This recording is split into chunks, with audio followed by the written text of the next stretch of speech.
Hello again. We're talking about volcanoes and we're talking about applied geomorphology as a case study in our geomorphology lectures for regional land systems.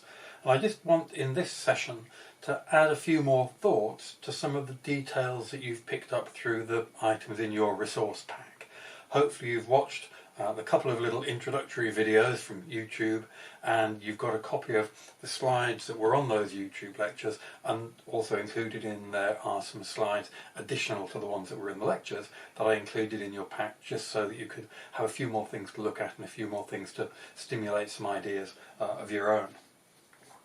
Now, one of the sets of slides that you've got in your pack was about the relationship between hazards and resources, and as to whether we could find some kind of relationship between what we're thinking of as a hazard and what we're thinking of as a resource in the context of the general idea that an item, a process, an event, a feature or a phenomenon isn't necessarily a hazard or a resource in its own right. Which one of those things it is depends on the context and who's looking at it and the situation in which we encounter it.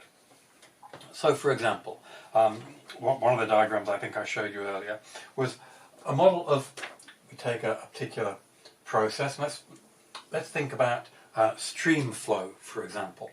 And if stream flow, the discharge in a river, stays within a certain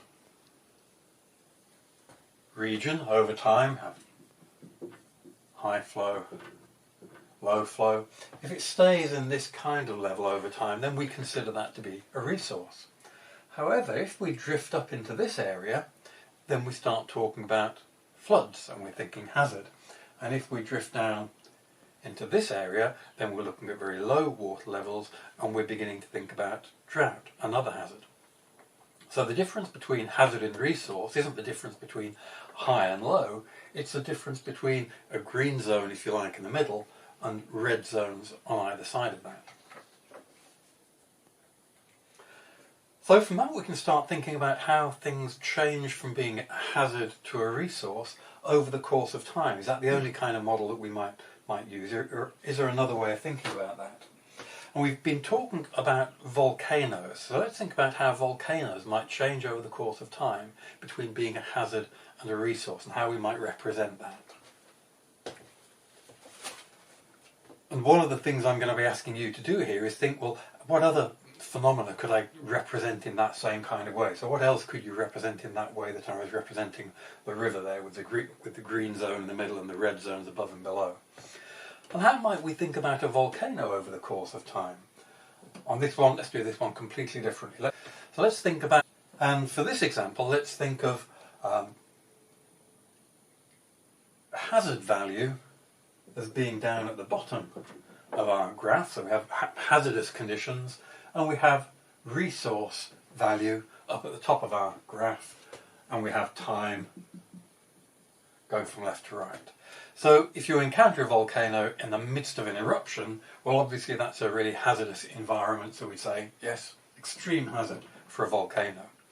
But then over the course of the time when the eruption stops and we start thinking about land resources or soil, good soil, we think about mineral resources, we think about all the good things that are associated with volcanic environments, well, over the course of time we start to think of the volcano as being a resource.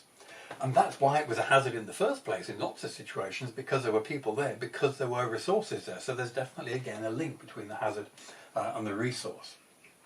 It's a very simple, I'm going to make that a very dotted line because there are all sorts of complications in there, but I'd like you to just start giving a little bit of thought to how that might work.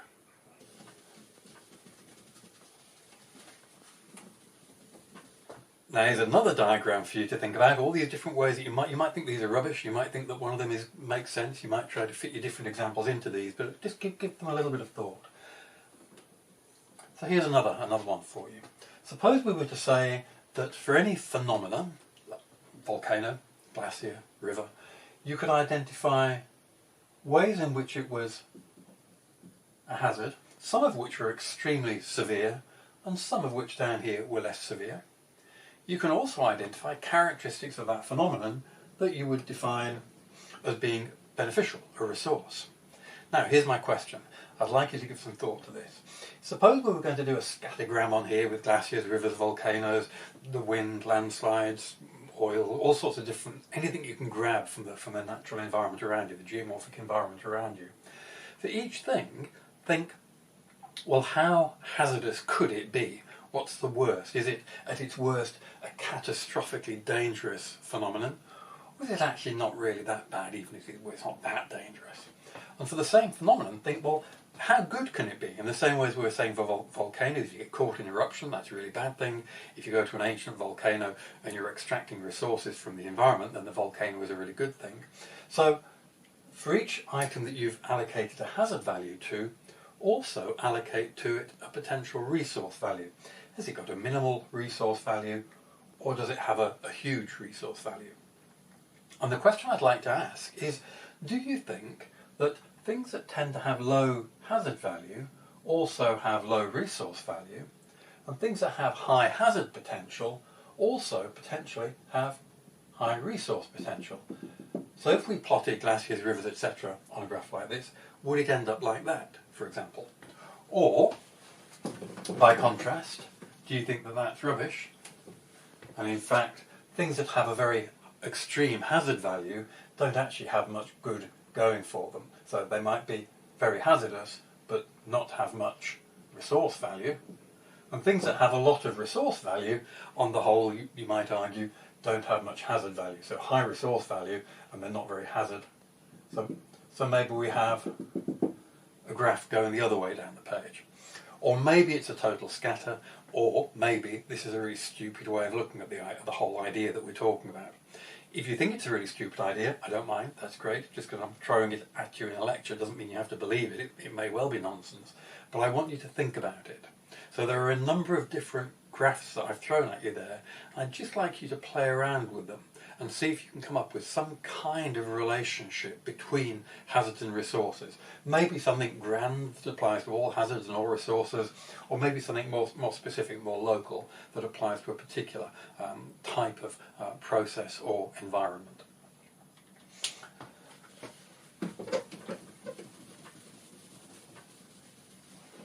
And one thing I'd particularly like you to do is to take information or ideas or approaches that I give you in the context of one process or environment and apply it to another one.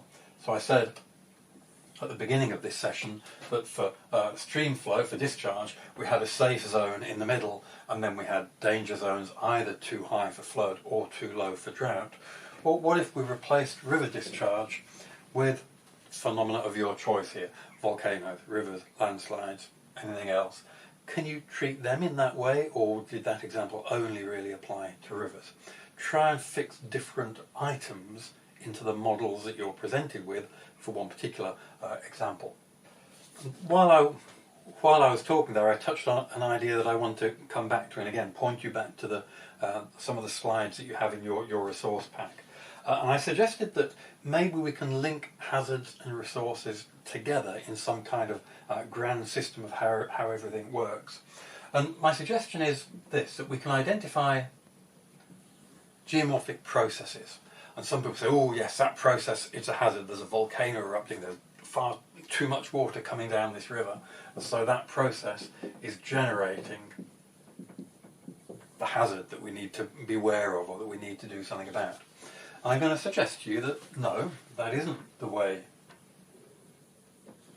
we can sensibly see it working. The process itself doesn't necessarily generate hazard. The process, or the process environment that we're talking about, has resources, it has value, it has some attractiveness associated with it. Obviously, rivers have lots of benefits, and we can use rivers in lots of ways. So the process that we're thinking is giving us a hazard, all the water coming down the river, well, all that water coming down the river will be great for hydroelectric power, for example. So our process potentially is generating some kind of resource, maybe not at the level that we're experiencing it when we think it's causing us a hazard, but there's some resource potential in there. People go and live on volcanoes in the middle of the Pacific. Nice places to live, lots of good things about there, lots of resources. You can use that land very effectively. So the volcano is giving us some kind of resource value. And that resource value leads to human occupancy or human activity. Once we have the human activity, then variations in that process, remember my example of the river with its green zone and its red zones over time, well, as long as we're in the green zone, human activity, happy, but as soon as we go over into the red zone, it's this combination of the processes, the resources, the human activity, and that's what leads us into this area of hazard. There's no such thing, arguably, there's no such thing as geomorphic hazards if you haven't got human activity in the geographical areas and time zones when these processes are operating to make them hazardous. Why are there people there? Sometimes it's because of the associated resources that are also connected to these processes, these environments or these phenomena that we're talking about.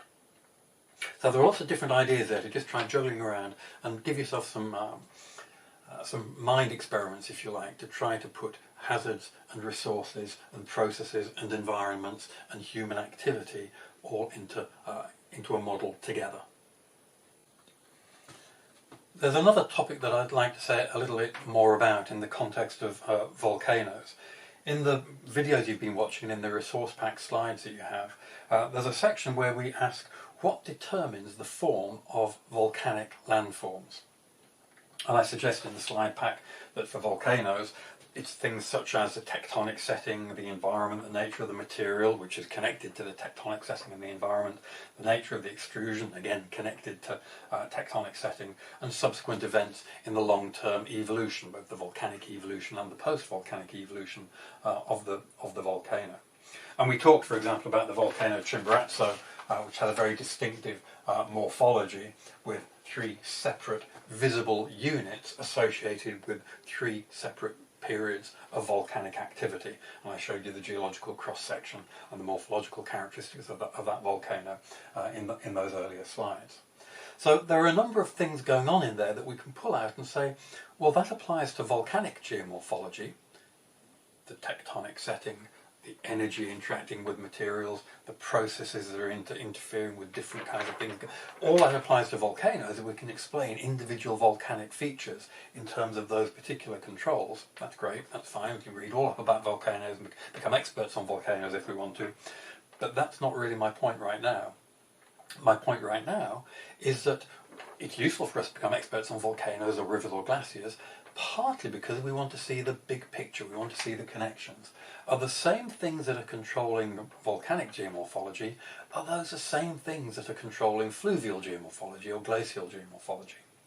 So what I'd like you to do is go back to those slides in the resource pack that run through why we think volcanoes have the characteristics or the geomorphological characteristics that they do. Look again at that short, the 5-minute YouTube video on why volcanoes have the form that they do. But instead of just thinking, right, I'm learning about volcanoes, think, right, I want to take these ideas about volcanoes and I want to apply them to something else. Now you can either take a whole bunch of different things, or you can choose your particular favourite. So if you have a real interest in landslides, mass movements, or if you have a real interest in sand dune, semi-arid aeolian processes, or if you have a particular interest in glaciers, whatever it might be, take an example of your own and work through everything that's in the resources about volcanoes and just think, well, is it the same thing that's working on my particular case study that I'm interested in? Now you can think about that at a variety of different scales. You can think about your glacier, your volcano, your landslide, and yep, the details there are the same as the details there. Or you can take it all the way back to the grand picture of, well, what is physical geography all about? What's geomorphology all about? What are the controls on landforms? What drives landform creation? And you might think about that at the very broad scale of there being an Earth's surface, near-surface environment, atmosphere, oceans, energy impacting on materials, driving processes that create landforms, sediment transfer, mobility, and you can then start drawing in your hydrological cycle, your rock cycle. You can develop an Earth surface model starting with that very simple set of controls. So does that mean that this simple set of controls applies equally to our volcanoes and to our ice sheets? or are there fundamentally different things going on? And what I'm going to suggest to you at this stage, before you move ahead very soon now into the rest of this module where you're looking at lots of different regional land systems, I'm going to put it to you that the same controlling factors are dominant in all of these different examples that you might come up with. And whichever example you choose, you can work back to get to a point where you say, yeah, actually, the same basic control on that is also operating on this. I want you to think about that. Again, I might be saying something which turns out to be completely wrong and stupid, and you think, well, why on earth did he tell us that? Or I might turn out to be saying something which is fabulously helpful to you in your understanding of geomorphology. You need to decide that for yourself, because the process of exploring and making that decision about whether this makes sense or not, that's what's going to help you learn to understand how geomorphology works. So you could even get to the stage of coming up with a list of principal controls, a set of different process environments, volcanic, glacial, aeolian, and then start saying, yep, that's a principal control. Well, you could identify the principal controls for your first example and say, yeah, these are the principal controls. Then for your next example, nah, that doesn't work. No, that doesn't work. No, what was Knight on about? He's talking rubbish. Or maybe you'll say, actually, tell you what, yeah, that's true there as well. Oh, and it's true there, and that one. So what's your table going to look like, do you think? Is it going to be ticks in your first column, obviously, because that's what you've chosen, the criteria that apply to your first example. But do you think that your other columns are going to be full of ticks, full of crosses, or a bit of a jumble? That's a really interesting question, and I'd be keen to hear what you find out if you follow this exercise through.